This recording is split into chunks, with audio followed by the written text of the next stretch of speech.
ननद ने छीना भाभी का चैन। मम्मी मैं शादी करूंगा तो सिर्फ श्वेता के साथ। पापा मम्मी सोचो तो जरा, जिसने अभी से भैया को हमारे खिलाफ कर दिया, शादी के बाद न जाने क्या करेगी। खिलाफ कर दिया का क्या मतलब है? मैंने सिर्फ उससे शादी करने के लिए बोला है, घर छोड़कर जाने के लिए नहीं। तुम दोनों अपनी पंचायत बंद करो। देखो आदित्य, हमें वैसे तो कोई दिक्कत नहीं है, पर तुम्हारी शादी रिया की शादी के बाद ही होगी। घर वालों के फैसले से खुश आदित्य सारी बात जाकर श्वेता को बताता है, जिस पर श्वेता भी अपनी मंजूरी दे देती है। इसी तरह 1 साल बीत जाता है, जिसमें रिया की शादी आयुष के साथ होती है। कुछ महीनों बाद श्वेता और आदित्य भी शादी कर लेते हैं और श्वेता ससुराल पहुंच जाती है। सच कहते हैं, घर की रौनक लड़कियों से ही है। रिया की शादी के बाद घर सुना सुना हो गया था, पर अब तुम आ गई तो लगता है रौनक वापस आ गई। मम्मी आदत मत लगाओ, क्योंकि जब ये दोबारा ऑफिस जाना शुरू करेगी रौनक अपने आप खत्म हो जाएगी। इन्हें तो बस बिना सोचे समझे कुछ भी बोल देने की आदत है। मम्मी पापा आप फिक्र मत करो, आप जब भी कहोगे मैं हाजिर हो जाऊंगी। थोड़ा मेरे बुलाने पर भी आ जाना, या सारा प्यार मम्मी के लिए ही है, पापा के लिए कुछ भी नहीं। सारा परिवार हंसने लगता है।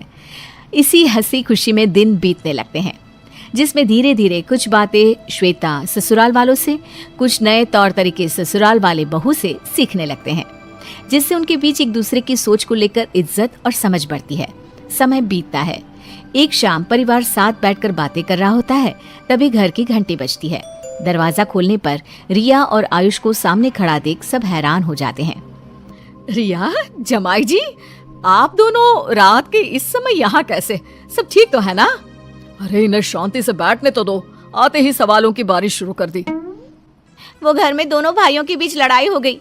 पापा जी ने भैया का साथ देकर आयुष को भला बुरा बोल दिया और ये गुस्से में घर छोड़कर निकल आए। कहाँ जाए कहाँ नहीं कुछ समझ में नहीं आ रहा था, इसलिए मैं इन्हें यहाँ ले आई। मैं अभी भी कह रहा हूँ होटल में चलते हैं, कुछ दिनों में घर का इंतजाम कर लूंगा। अरे होटल क्यों, ये आप लोगों का ही तो घर है और अपने ही घर में आने के लिए किसी टाइम या परमिशन की जरूरत नहीं होती। आप दोनों यहाँ सबके साथ रहोगे, जब तक चाहोगे तब तक। अब जहाँ पूरा परिवार खाना खाने और बात करने में लग जाता है, वहीं रिया अपनी भाभी की बातें सुनकर उसके खिलाफ साजिश सोचने लगती है और अगले ही दिन से ननद भाभी को परेशान करने, कभी घर का काम, कभी उसके कपड़े, तो कभी ऑफिस और घर की बातों के जरिए घर वालों को श्वेता के खिलाफ करके उसे परेशान करने की कोशिश में लग जाती है।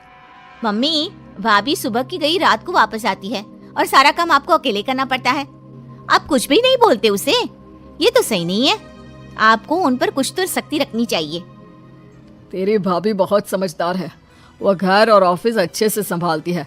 हमें अपनी बहू से कोई शिकायत नहीं, और अगर तुझे मेरे अकेले काम करने से दिक्कत है तो तू भी तो घर में खाली बैठी रहती है, काम में माँ का हाथ बटा ही सकती है। हाँ, घर आई बेटी को ताने सुना सकती हो, पर बहू को एक शब्द नहीं बोलोगी। भाभी आप सबको अपनी उंगलियों पर नचा रही है, तभी तो ये जींस और शॉर्ट ड्रेस पहनकर बाहर जाती है और देर रात को वापस आती है, फिर भी कोई उन्हें कुछ नहीं बोलेगा। बेटा तो पहले डिसाइड कर ले कि तुझे उसके घर में काम नहीं करने, ऑफिस जाने या मॉडर्न कपड़े पहनने से आखिर दिक्कत किस चीज से है। अगर बात कपड़ों की है तो हमें तो इसमें कोई बुराई नहीं दिखती, क्योंकि इज्जत, शर्म और तमीज इंसान की आंखों और बातों में होती है। कपड़े तो बस खोखले समाज का लड़कियों को नीचा दिखाने का झूठा जरिया है, गंदगी देखने वाले की नजरों और सोच में होती है। लाख कोशिश करने के बाद भी अपने मम्मी पापा को भाभी के खिलाफ करने में नाकामयाब होने के बाद अब रिया आदित्य के पास जाती है, जिसे वो श्वेता के ऑफिस ट्रिप और लड़कों के साथ दोस्ती को लेकर बोलना शुरू करती है। भैया, कल ही मैंने भाभी की ऑफिस ट्रिप वाली फोटो देखी। इतने सारे लड़कों के बीच वो अकेली थी। क्या उनके ऑफिस में और कोई लड़की नहीं है? अरे लड़कियां तो बहुत है, लेकिन इसकी टीम में तो सारे लड़के ही हैं। वैसे तुम्हारी भाभी उनकी बॉस है और वो सब श्वेता से इतना डरते हैं कि इसे देखते ही उनकी सिट्टी पिट्टी गुल हो जाती है। बॉस है तो क्या हुआ, लड़कों से थोड़ी दूरी बनाकर रखनी चाहिए। शादी के बाद कोई ऐसे बातें बनाए अच्छा थोड़ी ना लगता है। अरे शादी हुई है, जिंदगी खत्म थोड़ी ना हो गई है जो वो लोगों से मिलना और बात करना या लड़कों के साथ काम करना बंद कर दे। और तुम ये ना अपनी स्टोन एज वाली सोच को जरा ब्रेक देकर नए जमाने में आ जाओ। लोगों पर विश्वास करना सीखो, शक नहीं। इसके आगे रिया और कुछ बोलती उससे पहले ही श्वेता आ जाती है, जिसे देखकर रिया वहां से छत पर चली जाती है जहां आयुष अकेला बैठा होता है। तुम यहाँ अकेले क्यों बैठे हो? किसी ने कुछ बोला क्या?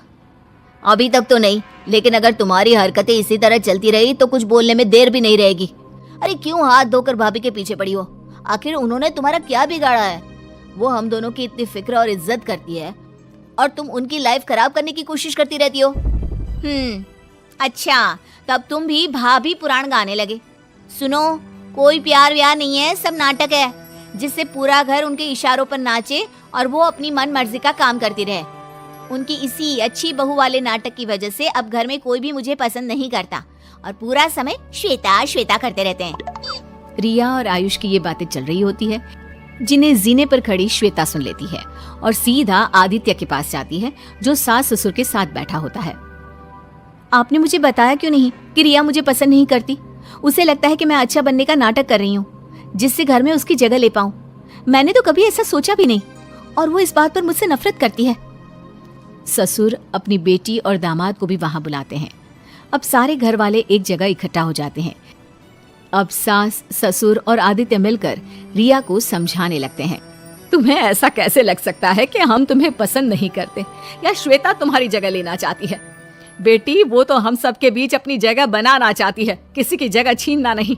हमारे लिए तुम दोनों एक बराबर हो, किसी एक की वजह से दूसरे की अहमियत कम नहीं होती। रिया, शादी के बाद मैंने बहुत सुना था कि रिया थी तो घर में रौनक थी। मैं तो घर में सबको खुश रखने की कोशिश करती हूँ।